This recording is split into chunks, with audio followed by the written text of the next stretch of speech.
What's up, everybody? It's your boy Phil Porto of the Knicks Morning Brew, back with another episode of The Good, The Bad, and The Ugly, where I'm going to discuss the upset that our New York Knicks faced last night at the hands of the Charlotte Hornets.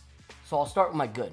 Honestly, there wasn't really a lot to choose from last night's game, so I'm going to go with R.J. Barrett's first half. Because in that first half, R.J. Barrett showed a lot of promise of what that game could have been. He was driving to the paint. He was effective when he was driving to the paint. He was causing problems for a lot of the Charlotte Hornet defenders that were on him. He was driving and also getting to the foul line, and he was successful from the foul line. At least he was 4 for 6 from the foul line. And so it looked like it was going to be a good game for RJ. He had 17 points in that first half and a lot of promise. He continued to show effort through the second half, but it just was not panning out at all. His effectiveness kind of dwindled, but I do got to give props to R.J. Barrett for that first half because he did come into the game ready to fight, and he was putting in the effort that we really want to see from him. And then there was my bad. And this was kind of hard because my bad and ugly kind of go hand in hand. So you'll see a little bit of overlap here. But for me, you have all seen in the show, on these good, bad, and uglies, I've kind of turned a corner where I'm able to give some props to Thibs where I feel like it is due. However, last night, my ugly had to be our coaching. I really feel like we dropped the ball when it comes to our coaching. Yes, our players didn't play well, but let's look at all the reasons they didn't play well. So many people are giving the excuse that they were exhausted. Our players are exhausted because they just went to a double overtime against the Boston Celtics. And I get that. Yes, we were exhausted.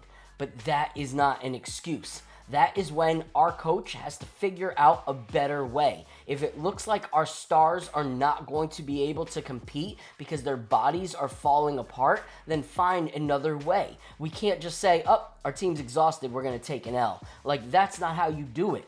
You have to figure out something else. So if I'm on a road trip and I'm going somewhere and I come into a roadblock, I still need to get to where I want to go. So I don't just sit at that roadblock and say, road is blocked, it is what it is. No, if my GPS tells me there's another way to get to where I want to go, then I'm going to listen and I'm going to go that direction and get to where I need to get. I'm not going to be so stubborn and say, this is the way I wanted to go. I'm not going to just sit here and say, I'll wait until this roadblock goes away. Who knows when that'll be?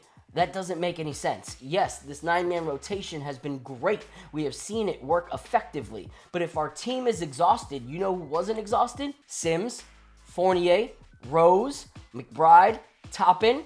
Why not play those guys more and let our main guys rest? Yes, we probably could have lost that game putting in our reserves. But guess what? We lost the game anyway. So to me, I would rather lose the game with our backup players who haven't really saw much time than putting in our exhausted all-star and the rest of our 9-man rotation and still walking away with a loss. So for me, this is where I can't accept the they were exhausted excuse. Matter of fact, in a post-game interview, Julius Randle said, yeah, we were exhausted, but that is not an excuse. They still needed to deliver. And that's my thing. When they're exhausted, then we can't use exhausted as the excuse. And another thing is we already have one of our stars injured. Why are we going to risk continuing to play our main guys, such as Julius Randle, R.J. Barrett, and Mitchell Robinson, when they're not being productive because of their exhaustion, and allow them to risk getting injured as well? That does not make sense to me. Now we go into this weekend where we're traveling and we're going to have the exhaustion of these games plus travel on our guys. Doesn't make any sense to me. Thibs, I gotta put some blame on you for this one. For me, it had to be our three-point shooting. We were 11 for 40. It was disgusting to watch. And here's the two scenarios. One, our players have a lot of responsibility to take because they were taking bad shots. Cool. The second is they weren't just bad shots, they were good shots, but our players were exhausted. In both cases, this is where I need the coach to be the coach. If you're seeing that our three-pointer is not falling because our players are taking really poor shots, that's when you need to call a timeout and say, this is not working. We need to switch it up. Do something different. You're not making shots. Don't shoot threes anymore. take it into the paint, because in the paint we were 42.7% effective as opposed to the three-point line where we were only 27% effective. So for me as a coach, I would go, hey, our odds are better right now in the paint, so stop chucking up threes. And if it's because of the exhaustion, then once again, this is where I go, my players can't even shoot right now, they're so tired. I need to rotate my players out and play players with fresh legs. Because guess what? As great as our players are, without fresh legs, they're not going to hit those three-pointers. And there's a better chance that the guys who have been sitting for a while, who do have fresh legs, may be able to be a little more effective on the three-point end. So to me, it doesn't make sense how we do not pivot in these situations. And that's the scary thing. Moving into the playoffs, there has to be pivot. We have to be willing to say something does not work. Even though this was the plan that we had, we need to alter it to actually be successful. In 7 games with a team like that, we can't just say, well, this is how it is. This is what we planned on, and if it doesn't work, it doesn't work. Like, we have to be willing to see what is not working and make changes on the fly. We lost to the Charlotte Hornets by 5 points, yet we missed 30 three-pointers.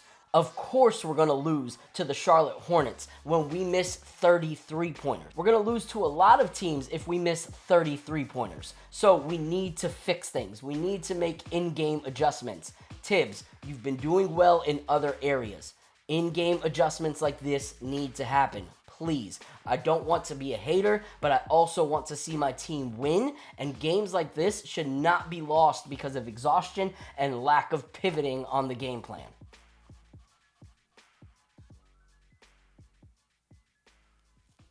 So until next time, God bless.